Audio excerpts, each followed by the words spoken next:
બાળકના લંચ બોક્સમાં આપી શકાય અને ચા સાથે ખાઈ શકાય તેવી એકદમ ક્રિસ્પી સ્ટીક. તો આ સ્ટીક તમે આ મસાલા જોડે બનાવી લીધી તો બહુ જ ટેસ્ટી બનીને રેડી થાય છે. અને તે કંઈ તમારે ફરવા જવું હોય તો આ રીતે તમે નાસ્તો બનાવીને પણ લઈ જઈ શકો છો. એકદમ ક્રિસ્પી અને ટેસ્ટી. હાય ફ્રેન્ડ્સ, આજે હું શેર કરીશ તમારી સાથે મેદામાંથી નવો નાસ્તો બનાવવાની રેસીપી. તો આ નાસ્તો આપણે ક્રિસ્પી બનાવવાનો છે. તો બાળકોનું હવે વેકેશન ખુલી ગયું છે તો આપણે આ રીતે લંચ બોક્સમાં બનાવીને આપી શકીએ છીએ. તો અહીંયા 1.5 કપ મેં મેદો લીધો છે ને 1 કપ રવો લીધો છે. તો અહીંયા મેં ઝીણો રવો લીધો છે, મોટો પણ લઈ શકાય. હવે એક મોટા બાઉલમાં આપણે કાઢી લઈશું. તો 1.5 કપ મેદો લઈ લઈશું ને રવો એડ કરી દઈશું. 1 નાની ચમચી અજમો એડ કરીશું આપણે. સ્વાદ પ્રમાણે મીઠું.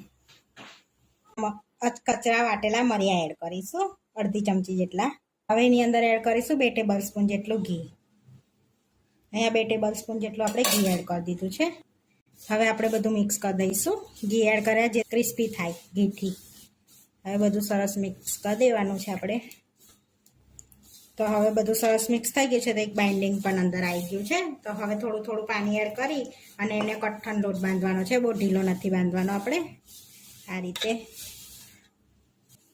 તો આપણે સરસ એવો બાંધી લીધો છે લોટ, જોઈ શકો છો. આ રીતનો બહુ કઠણ નહીં, બહુ ઢીલો નહીં, એ રીતનો. હવે એની અંદર 1 ટેબલ સ્પૂનથી ઓછું આપણે ઘી એડ કરી અને સરસ કેળવી લઈશું આ રીતે, જેથી સ્મૂથ થઈ જશે લોટ.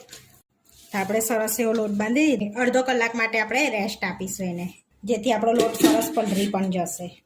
આપણે એની પર સ્પ્રિંકલ કરવા એક મસાલો બનાવી લઈશું. તો થોડી હિંગ લઈ લઈશું. હવે એની અંદર અડધી ચમચી મરી પાવડર લઈ લઈશું, અડધી ચમચી સંચળ લઈશું. હવે બધું મિક્સ કરી દઈશું આપણે. તમે લાલ મરચું પણ અંદર એડ કરી શકો છો મસાલામાં. આપણે નથી એડ કરતા, આપણે એની પર સ્પ્રિંકલ કરવાનું છે આટલું, જેથી ટેસ્ટ સારો આવશે. અડધી ચમચી ચાટ મસાલો પણ એડ કરી દઈશું અને સરસ મિક્સ કરી લઈશું. તો આપણે સરસ મસાલો રેડી થઈ ગયો છે, જોઈ શકો છો. હવે આપણે લોટને બી જોઈ લઈશું રેસ્ટ આપે. તો સરસ પહેલાં કેળવી લઈશું આ રીતે. એમાં નાના નાના ગુલ્લા કરી લેવાના છે આપણે, આટલી સાઈઝના. તો આપણે બધા ગુલ્લા વાળી લીધા છે. હવે વણી લઈશું. હવે આપણે વણી લેવાની છે. તો કઠણ લોટ છે એટલે સરસ આપણે વણાઈ જશે, લોટની જરૂર નહીં પડે. આ રીતે આપણે વણી લઈશું. પહેલાં આ રીતની વણી લીધી છે, જોઈ શકો છો. આટલી થિકનેસ રાખવાની છે, બહુ પતલી નથી કરી દેવાની. હવે આપણે કટ લગાડીશું. તો એકદમ પાતળી પાતળી સ્ટીકમાં આપણે કટ લગાડવાના છે આ રીતે, જોઈ શકો છો. તમે શક્કરપારાનો પણ શેપ આપી શકો છો એને. આપણે આ રીતની સ્ટીકનો શેપ આપીએ છીએ સરસ એવી, અને વચ્ચે એક કટ આપી દઈશું આ રીતે. તો જોઈ શકો છો સરસ એવી આપણી સ્ટીક રેડી થઈ ગઈ છે આ રીતની. તો હવે આપણે પ્લેટમાં લઈ લઈશું એને. તો આ રીતે આપણે પ્લેટમાં ગોઠવી લઈશું અને બીજી પણ બનાવી લઈશું આ રીતે. તો આપણે બધી આ રીતે વણી લીધી છે. હવે તળી લઈશું. તો અહીંયા પહેલેથી તેલ ગરમ કરવા મૂકી દીધું છે. સરસ તેલ ગરમ થઈ ગયું છે. હવે સ્ટીક એડ કરી દઈશું આપણે. તો હવે આપણે એક એક કરી અંદર સ્ટીક એડ કરી દઈશું આ રીતે, જોઈ શકો છો. સરસ એવી આપણે ક્રિસ્પી થવા દેવાની છે ને, આ રીતે એડ કરી દેવાની છે સ્ટીકને. અને એકદમ ધીરો ગેસ રાખવાનો છે. તો ધીમા તાપે એ સરસ તળાય અને ક્રિસ્પી થાય આ રીતે. હવે આપણે પલટાવીશું. તો આ રીતે એકદમ ધીમા તાપે આપણે એને તળાવવા દેવાની છે, જોઈ શકો છો. સરસ એવો કલર એનો આવવા દેવાનો, ક્રિસ્પી થાય ત્યાં સુધીને એને. અને એકદમ ધીરો ગેસ રાખવાનો છે, જેથી અંદર ગદગદી ના રહે એ રીતનું. તો હવે ધીમા તાપે આપણે એને તળાવવા દઈશું. આપણે સરસ એવી તરાઈ ગઈ છે. તો આ રીતનો કલર થવા દેવાનો છે. હવે તેલ નિતારીને આપણે પ્લેટમાં લઈ લઈશું. તો જોઈ શકો છો સરસ એવો અવાજ પણ આવે છે એનો.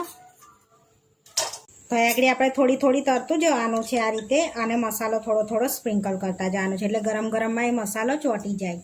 એટલે આ રીતનું એને સ્પ્રિંકલ કરતું જવાનું છે આપણે મસાલાને, અને આ રીતે મિક્સ કરી લેવાનું છે. તો જોઈ શકો છો સરસ એવો અવાજ પણ આવે છે સ્ટીકનો, આપણે ક્રિસ્પી સ્ટીક.